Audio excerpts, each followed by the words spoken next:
আসসালামু আলাইকুম। মুসলমান ভাইদেরকে সালাম, হিন্দু ভাইদেরকে নমস্কার, অন্যান্য জাতি ধর্মের ভাইদেরকে আন্তরিক শুভেচ্ছা ও অভিনন্দন। যে সকল ভাইরা আমার ভিডিওটা দেখতেছেন সর্বপ্রথম লাইক করবেন, কমেন্ট করবেন এবং বেল বাটন টিপ দিয়ে রাখবেন যেন সর্বপ্রথম আমার ভিডিওটা আপনি পান।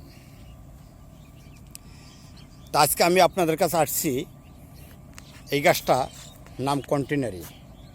অনেকে হয়তো চেনেন কিনা জানি না, বেগুন গাছের মতো এর ছোট ছোট ফল হয়। হ্যাঁ, এটার নাম কন্টিনারি। এই গাছটা আমাদের কিছু কিছু লোকের জন্য খুব উপকারী।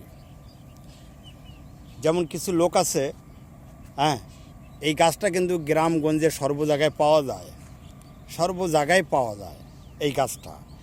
তাই কিছু লোক আছে শরীর খুব দুর্বলতা, শরীরে রক্ত নাই, হ্যাঁ, ওই ব্যক্তির জন্য এই গাছটা উপকারী। এই গাছটা শিকড়, ছাল, ডাঁটা যা আছে সব একত্রিত করে নিয়ে, হ্যাঁ, পানিতে যদি 1 কেজি পানির ভিতর দিয়া যদি আধা কেজি করে জাল দিয়া, হ্যাঁ, সঙ্গে গুড় দিয়া, হ্যাঁ, জাল দিয়া যদি প্রত্যেকদিন 1 চামচ করে খাইতে পারেন সিরাপ বানায়া, আল্লাহর রহমত তার দুর্বলতা আর থাকবে না। আল্লাহর রহমত তার আর রক্তশূন্যতা থাকবে না।